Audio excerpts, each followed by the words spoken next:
Hey folks, had a lot of questions about how we or how the best way to hoop hats. We do run a good bit of hats here at the shop, and seems like the most people have the biggest problem with the Richardson brand hats. Richardson makes a great product. A lot of people request them here. Right now, I know they're a little hard to get, but they are trying to get them back into stock. But anyway, I thought I'd just do a little quick hooping exercise on that. So this is your Richardson 585 Flex Fit right out of the box. Comes with this little paper insert thingy right here. I just take that out. Don't even need it. Now with Richardson brands, I don't even run any hat backing anymore. When they have the structured back, they're stiff enough and it holds registration great. Here's one I just did a little earlier. You can see it's got outlines everywhere and it's nice and clean. So that's a Richardson hat. That was the last adjustable one we did. Now we're moving into the Flex brand, so I thought I'd just hoop one up. But here's what I do.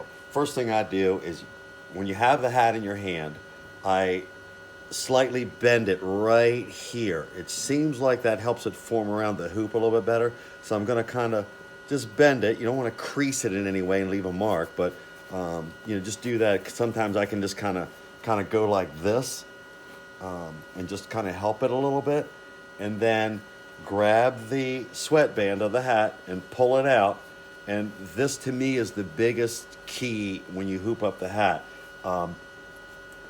Here's your hat hoop right here. You just slide it on your hooping frame. I have my little handy dandy Q-tip. I just drilled a hole through there. That's going to help pull the bill out of the way, and I'll show you how all that works.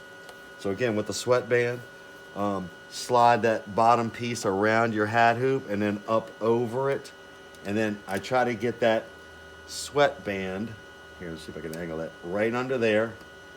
And you just kind of wiggle it till you don't want any wrinkle in the sweatband. And then I take my hands, my fingers, and kind of push that way while I'm using the rest of my hand to kind of pull the bill this way. So I'm trying to basically expand the sweatband of the hat as much as I can so that it's not under the hat when I lock it down, because that just raises the hat up, causes more bounce, more troubles, more needle breaks. So again, try to get that sweatband as far under this little chrome piece as you can. And then once you got it there, you can just kind of push down on the bill. You do need to get coordinated with your hand action, like work on it. I'll take my hand, I got a little bit bigger hand so it's easier, but I'll hold that hat and kind of put my thumb all the way down here, the rest of my fingers basically the same side on the other side of the hat. We are going to just kind of open this up some. And as you can see, like that's laying nice and flat there. You can kind of see what I got back here going on.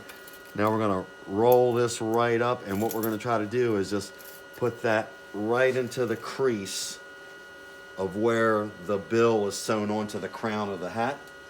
We'll tuck the opposite side of the hoop in down with that sweatband just like we did over here. And now we're going to lock it in, and it should snap right in for you. There is a center line on these hat hoops right here.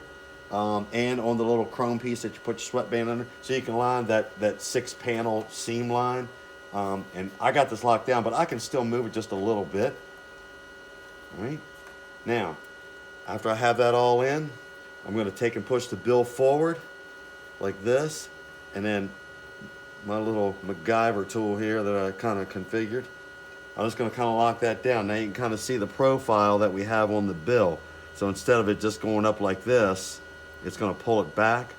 And what that enables it to do is there's a little white skid plate on the back of your machine where the hat hoop is that this bill will ride up against. And that's okay, but what happens is it will warp this line of type right here. So what will happen is the top of it might look okay, but the bottom of it will have a little rainbow look, because the closer it gets to this part of the hat behind your machine, it wants to it wants to push against it, so it causes this line not to look straight. So that's why I do this. And then once you have all that on there, we're going to put it onto the machine. So we'll release the catches on the hoop. And the hat hoop is set up just the way the cap driver is on the machine. So here we have that, and I'm going to turn it to one side. You can turn it to this side, it really doesn't matter. And you want to slide that on. And when you put that straight up, it should be able to lock in and snap into place. I'll do it again. Let me just take that off. So what happens is this little groove right here lines up with this groove right back here. I'm going to move that over so it is in the middle. There we go. So now that's right in the middle. Get that little dirt off of there. And these little catches right here lock into these little grooves right here. So again, turn your hat to the side, slide it back on there, and then once you have it lined up, it should almost kind of click in, and then always pull out on those little clips right here. These little things, pull out on them, because don't just assume that they're snapping in automatically. I've had hats come loose before on one side. It ruins, you know, it'll sew it, but then the lineup is terrible. So anyway, just make sure it's all locked in. And then it looks like I'm on needle number 9 according to my screen. So I'm just lower that down a little bit and then adjust it up where you're right in your center. So that way you know your design's in the middle and you're ready to hit the go button. So now behind the machine, as you can see, what that looks like back there. I have a little extra clearance for when I go to run my job on the low part of the hat.